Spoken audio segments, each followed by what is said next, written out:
Hello YouTube fam, welcome back to my channel. If you're new here, my name's Tina and I make videos on lifestyle, home, and DIY projects every single week. In today's video, we are doing something that has been on my DIY bucket list for years now, and that is to DIY my own giant canvas wall art. It's always just been one of my dreams to stretch my own canvas, so that is what we're going to do today. And not only are we building the canvas, but we're also going to be creating the art and also DIY a frame to go around the canvas. And if you watch my videos before, you guys have seen me use kind of those cheaper, smaller canvases, but today I want to make it look extra fancy with a frame. So this is going to be such a great piece to fill up an entire wall. I still haven't decided where I want to put it yet. It might go into the office, or it might go down in the basement because we have such blank empty walls down there. I'm not sure what to do with that space yet, but I know that it definitely needs some artwork on the walls. So we'll see where this ends up. And quickly before we move on, I just want to thank Skillshare for sponsoring today's video. They've been such a great partner, and I'll talk a little bit of what I've been up to on Skillshare later on in the video. But for now, let's get started and go over the game plan. Alright DIYers, so for my painting, I wanted something that was about 4 feet by 3 feet for my space. I have standard 8-foot ceilings, so I really didn't want anything too large, and I think this is going to be the perfect size.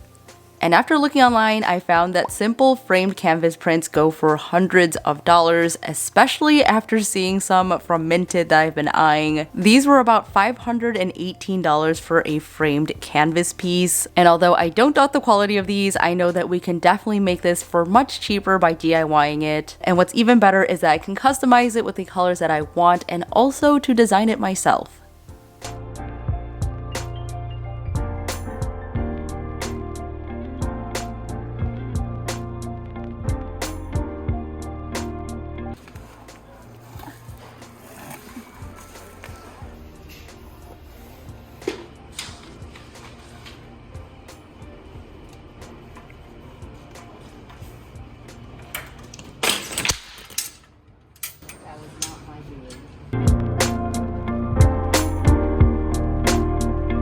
We're working downstairs today and I have all of my materials ready. So I have some wood, and you can use any kind that you want. I just found one that is pine, and that is 1 by 1. About 3 pieces, and this ended up being around $30. And then I also got the canvas drop cloth there. This is way less expensive than the stuff that you're going to find at an art store, and it works just fine. So the one that I have is a 6 by 9 foot. I'm gonna go ahead and get to measuring and then doing some miter cuts. You can totally leave them squared if you want to. And if you don't have a miter saw, you can also just use a miter box, and that will work totally fine as well. The frame of this canvas consists of 4 mitered pieces of wood, and the first thing I'm doing is just setting my saw at a 45-degree angle. You can either do it to the right or the left, whatever you decide. And then we're just going to cut one end to create a mitered edge.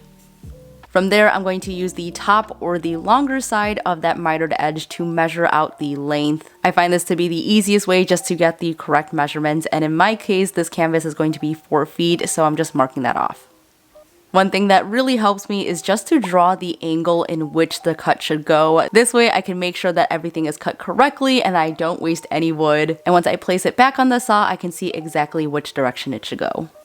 Since we want this to be pretty precise, what I like to do is just to sneak up on that line. So I'm going to start by placing the wood just a tiny bit past the line. Then I'm ever so slightly moving the wood over to kiss the blade until I get right onto the line that I marked. Spot on, you guys! Woo! And again, this way I waste less wood and I also get the perfect measurement every time. Now that the first one's done, I'm going to repeat that on the remaining 3. This project can definitely be done without power tools, so if you do have a miter box at home, this is great for getting those 45-degree angle cuts. I used to use my miter saw all the time before I got a saw, and it's also very affordable and super easy to use for a project like this.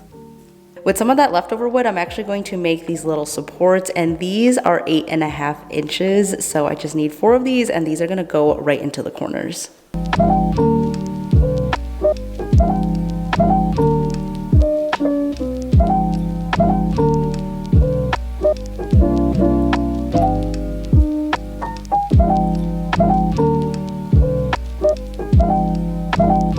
You guys, guys, this is looking so good. I am so happy that all the measurements worked out. And now it's time to put it all together, and usually you would use screws on each one of these ends. I don't have screws that are small enough, so I think I'm going to brad nail it, because if I screw it, I might split the wood, which we definitely don't want that, so I'm just gonna make it easier by brad nailing it all together. We're gonna use a little bit of wood glue on the edge of our cut, and then with my brad nailer, I'm just going to nail it in one direction.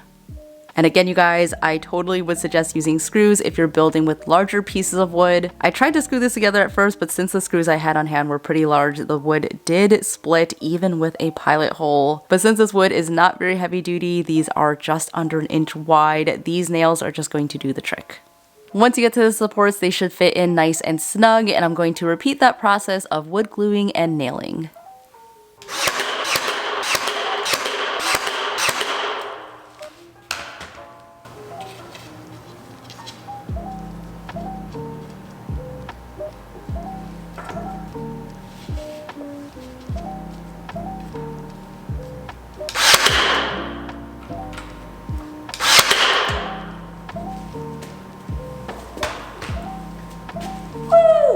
We're gonna take a quick pause here to talk about today's video sponsor, Skillshare. If you've been watching my channel for a while, you probably know what Skillshare is. But if you're not familiar with Skillshare, it is an online learning community filled with thousands of inspiring classes for creatives and anyone else who just wants to explore their creativity and learn new skills. If there's a new skill that you've been wanting to learn this year, Skillshare probably has a class on it, and they have tons of classes from photography to design to even business. So I really have dabbled into all those different types of courses, but this month I am specifically focusing on productivity because that is something that I definitely need help with. And currently I'm trying to set up a better workflow for myself, especially when it comes to my videos. So I was really glad to see that Thomas Frank, who is actually a productivity YouTuber that I watch, he actually has a class on Skillshare called Mastering Productivity, Create a Custom System That Works. So I've been really enjoying this class, and I really love that because everyone works so differently, and I've just learned so many different tips and tricks from this course, and I highly recommend it to you guys if you've been looking for the same thing. And if you've been wanting to take a class for yourself, they're actually giving the first 1,000 people who click on my link below a free month trial of Skillshare. So be sure to check that out. And now let's get back onto the video. Alright guys, our frame is ready to go. It is really sturdy, even though I use brad nails, so I think this is fine. If you were to use a thicker piece of wood, definitely use screws. But yeah, seems very sturdy and also a very good size. I'm very happy with this. This is gonna fill up a wall nicely. And now it is time to stretch some canvas over this. So again, I'm using some drop cloth. So I grabbed this one. This is actually 6 feet by 9 feet, so I'm going to have plenty left over, and this was also very inexpensive as well. Alright, let's go.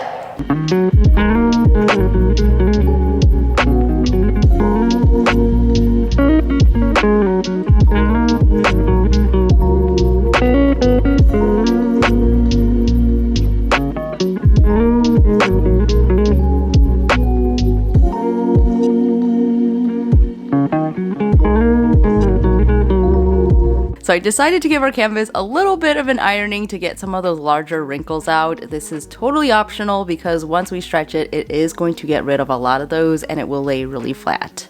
To start stretching the canvas, I'm putting in 3 staples on one side, then I'm going directly across and then pulling the canvas really tight so that it is nice and taut to add 3 more staples.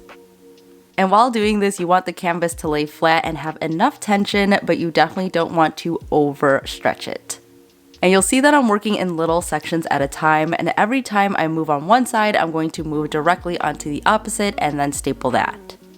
I was actually most nervous for this part, but once you get going, you really get into the groove of it and it definitely gets easier and the canvas looks better and better. I'm going all the way up to the edge, and then once we get to the corners, I'm just going to fold it over like how you would wrap a present. So you want a nice angle there, and to reduce some of that bulkiness, I would recommend snipping away some of the canvas. Once the fold is looking really good, you can go ahead and just staple down the corners and tuck it away nice and neatly on the back.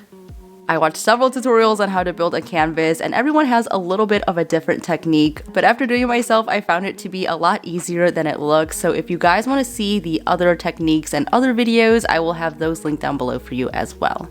We're in the home stretch and it's time to clean this up and remove any excess canvas, so I'm just going to snip that away.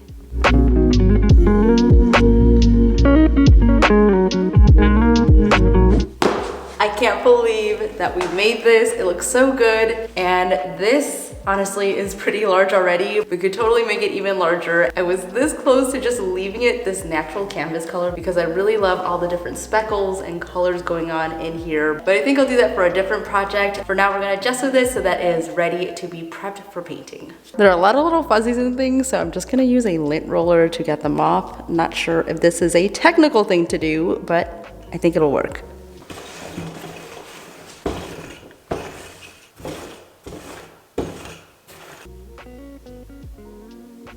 To protect the canvas fibers and to get a nice surface to work on, we're going to need to add some gesso. I'm using a basic large house paint brush to paint it across the whole canvas, and I'm going to work in one direction for the first layer, and once I move on to my second layer, I'm going to go in the opposite direction.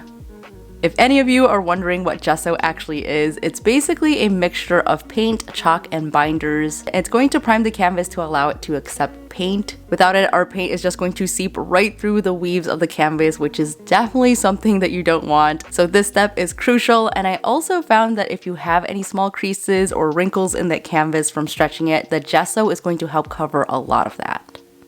After 2 coats, I'm letting that sit overnight to dry, and then in the morning, we'll be ready to paint. I'm halfway through gessoing, but I stopped and looked at this and I was like, wow, this looks like one of those abstract pieces that you would find. And it actually looks really cool because of the contrast between the white and the texture in the canvas. So if anyone's looking for abstract art ideas, this is a really cool one.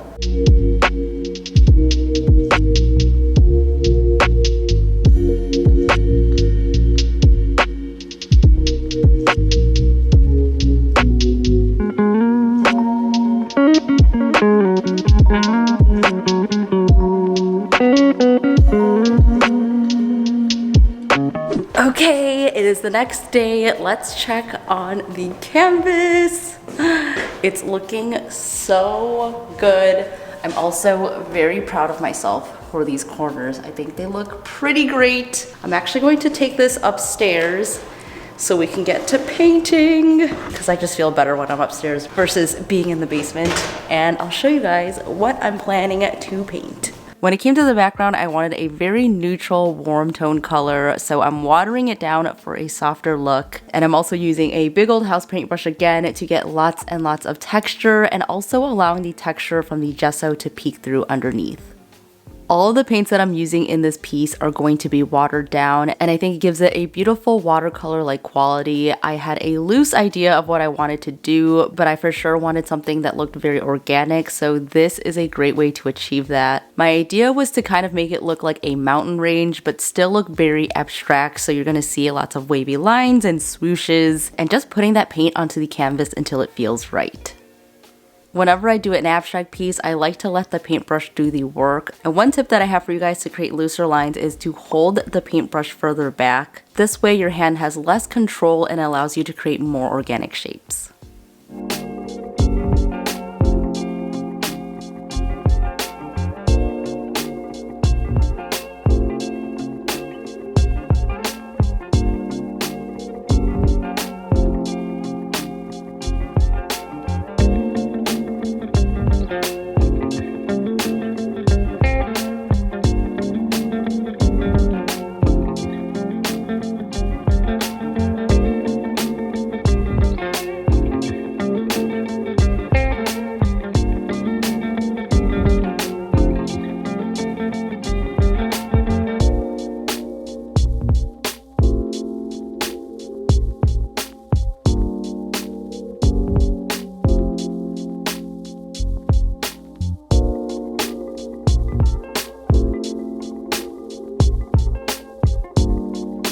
Came back downstairs and I set this up because I know it's going to get messy. Plus I need it to be flat to try out this puddling technique. So all I have is basically some watered down acrylic.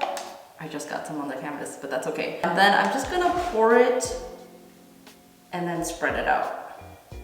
To manipulate the shape with this pouring technique, I'm going to use things like a plastic spreader, my foam brush, and paper towels just to move and lift the paint. The paper towel is really great for adding texture, but it's also really great in soaking some of that water up so that it doesn't take too long to dry. And even with our DIY canvas, it really did hold the water great, so I'm very impressed with the quality of this DIY. I ended up adding even more water into the paint just to sheer it out, and I think this adds a lot more dimension and layers to the colors.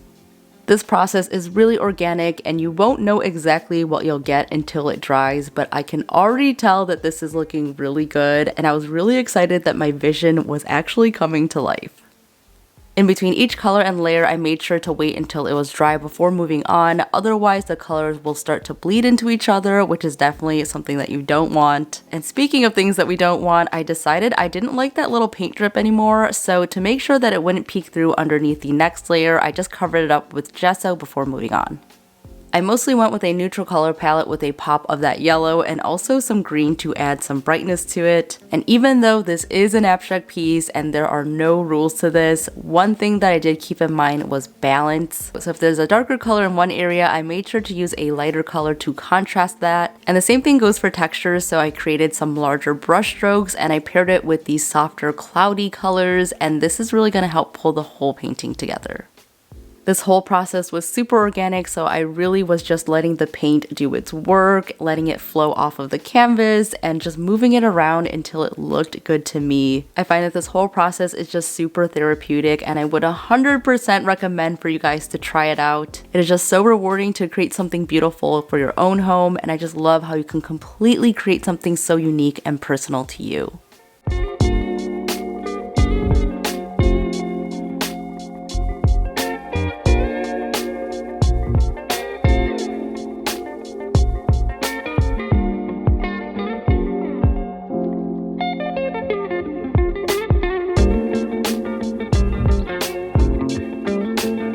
After lots of finessing, I'm pretty happy with how this looks. I'm just going to let it dry just a little bit in some of these patches, but absolutely loving all of the texture going on, especially right here and this spot. I love it. While this is drying, I'm gonna get started on the frame, and this is gonna be very simple. I have a bunch of trim right here, and I actually really love this natural wood color. I think this is really gonna complement the piece, but I'm definitely going to put it next to this and see if I need to stain it at all. But for now, I'm just going to measure everything and cut everything out. Building this frame is going to be very similar to the canvas frame, so I just cut off one end first just to get that angled cut. And then lining up the bottom of that angle, I'm going to measure out each piece of wood to the canvas, and we're going to use that to mark it off and cut with the miter saw. The main difference here is that we're cutting our wood to fit the canvas on the inside. That's why it's important to measure with the bottom of that angle. And with this frame that I'm creating in particular, I don't want any space between the frame and my canvas, so this is not going to be a floating frame. So each measurement is going to be exact to fit the canvas nice and snug. We're going to use our trusty brad nailer again to attach these together, and for the first side I actually flipped the canvas upside down to ensure that the wood was flush to it, and that way we can make sure that all the angles are matching the canvas edge perfectly. I started by brad nailing right in the middle, and then I did 2 more on each side to keep it nice and leveled. Now that our first piece is in, I'm just going to line up the next piece of the frame and adding more nails. Personally, I just like to have the canvas flush to the front of the frame. That way it gives the appearance of a thicker canvas, making it look even more expensive. To finish it off, I'm adding wood filler to each of the nail holes, and then I'm also going to sand down the corners and any uneven edges. And to get it on the walls, we're going to add some picture hanging hardware on the back, and this project is done.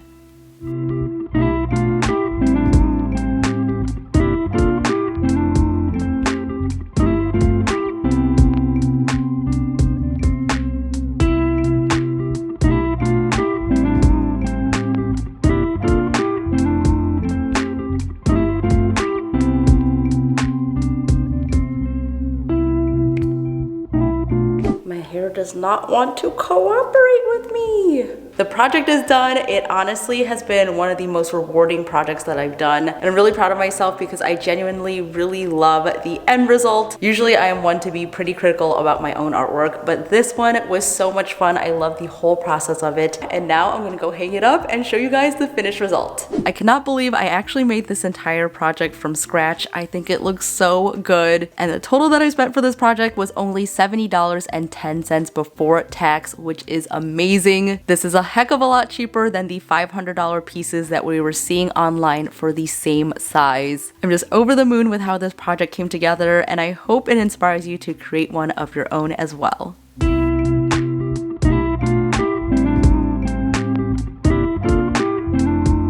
I'm so proud of this project, and I hope you guys learned something new and it inspires you to also make your own canvases. I'm very excited for the next time that I get to do this again. If you do try it out, be sure to share it with me over on Instagram. I love seeing all of your projects, so make sure to tag me so I can comment and give it a big like. And again, a big thank you to Skillshare for sponsoring this video. If you guys want to check them out and get the free month trial, I'll have that link below. And that is it from me today. Thank you so much for watching and supporting my channel every single week. Stay inspired, and I'll see you in the next one. Bye!